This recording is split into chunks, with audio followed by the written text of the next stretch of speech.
Olá pessoal, sou Edneia Biassi, coordenadora do curso de Sommelier e também sommelier. E estou aqui hoje no podcast do primeiro Circuito Brasileiro de Enodegustação e com uma convidada muito especial, Sandra Zotz, que ela é enóloga, né? Professora do curso de Sommelier e também professora de Enogastronomia. Então seja bem-vinda, Sandra, ao nosso podcast. Obrigada pelo convite. Que bom que você está aqui com a gente. Então, Sandra, a gente estava conversando até antes, tivemos alguns assuntos e a gente falou muito sobre os espumantes brasileiros, né? Falamos sobre as uvas praticamente que são mais utilizadas, os tipos de métodos, né? Método Charmat, Champenoise. Mas a gente, assim, às vezes, quando vai comprar, né? Imagina aquela pessoa que quer comprar um espumante, vai no mercado e ele se depara com um rótulo, né? Que entra também assim, como eu leio um rótulo? E muitas vezes consta no rótulo Surly. O que é o Surly, Sandra? Bom, primeiro vale a pena falar que espumante brasileiro é um produto de alta qualidade, que não deve nada a produtos importados, muito pelo contrário, o Brasil realmente tem um potencial para a elaboração de espumantes. Tanto pelo método Charmat quanto pelo método Champenoise. Recentemente estão surgindo alguns rótulos com essa expressão Surly, que são, na verdade, espumantes vendidos com a presença de borras dentro da garrafa. O que seriam essas borras? São borras provenientes da autólise da levedura, da precipitação das leveduras. Após a segunda fermentação, elas não têm mais açúcar para se alimentar, enfim, né?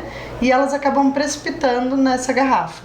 E aí, para que as pessoas tenham um espumante mais complexo, mais estruturado, muitas vinícolas têm optado por lançar ao mercado espumante Surly. Então, quando você comprar um produto desses, você vai ter um produto com bastante estrutura, bastante corpo, mas vai ser um produto relativamente turvo, né? Porque ele vai ter no fundo da garrafa seus depósitos e que vão dar complexidade, vão dar uma riqueza aromática muito maior. Esses aromas de tostados, de defumação mesmo, de frutas secas, né? Que são características da própria levedura. Então, em resumo, espumantes que vão ter características de fermento, né? Tanto no aroma quanto no paladar. E que vão demonstrar, sim, toda a complexidade. Num processo normal de elaboração, seria uma etapa antes de preparar o produto para comercialização, né? Então, o Surly é a etapa pós-fermentação, onde o produto ainda vai ser preparado através de decantações, de remoagem, que é a movimentação da garrafa, para separar essas impurezas. E no caso do Surly, isso não ocorre. Então vale muito a pena provar algumas marcas. Inclusive, quando a gente pega a garrafa, o Surly ele vem com tampa de metal. Ele não vem ele não vem com rolha e gaiola como os outros espumantes, porque ele é um espumante ainda de certa forma inacabado. Perfeito. Mas que vale a pena pela qualidade. Tá, e me diz uma coisa assim, quando a gente fala assim, quando a gente entra nesse mundo da enogastronomia, as harmonizações, né, que existem infinitas possibilidades. Claro que a gente entende que vai depender de cada paladar, né, muitas vezes você pode gostar de doce, eu posso gostar de salgado ou vice-versa, isso é muito particular, né? E quando fala de harmonização, que é buscar esse equilíbrio, essa harmonia, estar de acordo a comida com a bebida, no caso o vinho, né? Existem algumas regrinhas, certo? Mas, claro, a gente respeita as regras, mas muitas vezes vai do que a gente gosta, certo? Sem dúvida. No caso de um Surly, né? Um espumante que tem toda essa característica. Tem alguma coisa específica que combina com ele? Ou ele vai ter características de um espumante normal, vamos falar assim, de método normal, que pode harmonizar sendo um coringa, combinando com entradas, com queijos, com canapés, né? O que você, no teu entendimento, tem para contar pra gente? Assim, espumantes, de uma maneira geral, são bebidas de boas-vindas, né? Então, como você bem falou, a questão de harmonizar com entradas, com petiscos, com canapés, isso é o tradicional. Em se tratando de Surly, a gente tem que levar em consideração que ele vai ser um produto mais pesado. Ele vai ter mais corpo, ele vai ter mais maciez, ele vai ter mais volume de boca. Então, poderia sim ir com tudo isso, mas eu já penso ele num prato principal, né? Então eu já penso ele, a gente poderia pensar assim em peixes, frutos do mar, mas um prato mais rico de sabor, né? Algo que tenha um peixe com algum molho, molho mais claro, né? Nunca molho vermelho, mas assim, alguma coisa que trouxesse uma riqueza de sabor maior, uma caldeirada de frutos do mar, por exemplo, até mesmo, por que não dizer, uma massa com molho 4 queijos, né? Alguma coisa que tenha mais peso, um prato com mais peso, com mais gordura, com mais complexidade, que realmente vai fazer frente a esse surli. Porque se você pegar um prato muito delicado, você vai tomar um espumante, ele vai acabar passando por cima da delicadeza do prato. Então a ideia é que prato e espumante, no caso, tenham a mesma estrutura. Então, um caldeirada de frutos do mar, massas com molhos brancos, um risoto de cogumelo fresco, por exemplo. Maravilhoso.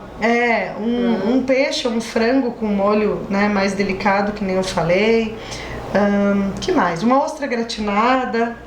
Né? Então tem muitas formas, infinitas possibilidades. A gente só tem que arriscar. Claro, né? Perfeito. A gente vai encontrar tanto surli brancos quanto rosés. Né? Então, sendo rosé, eu posso usar um pouquinho mais, botar ele por exemplo, numa paella. Eu posso usar ele com uma muqueca de peixe, né? Até mesmo usando um pouquinho assim, se for um rosé. Até um frango à parmegiana, alguma coisa que tenha mais riqueza de sabor, pode ser uma brincadeira interessante com surli espumante rosé.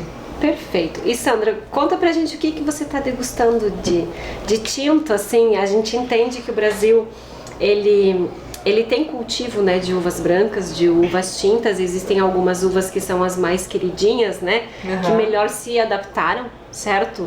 Mas também a gente está percebendo que está tendo uvas assim, o Brasil está cultivando, por exemplo, a Alvarinho, que é muito conhecida no Minho, né, na região do vinho verde, que também está sendo muito cultivada aqui e que se adaptou muito bem. E tintas também, né? Além da Merlot, que é a queridinha, né, vamos falar assim, existem outras uvas tintas. O que você está degustando hoje? Então, eu casualmente, hoje também peguei uma uva bem diferente, que é Sangiovese. Olha só, que interessante. Esse é um Sangiovese da Serra Gaúcha, feito pela vinícola Valmarino.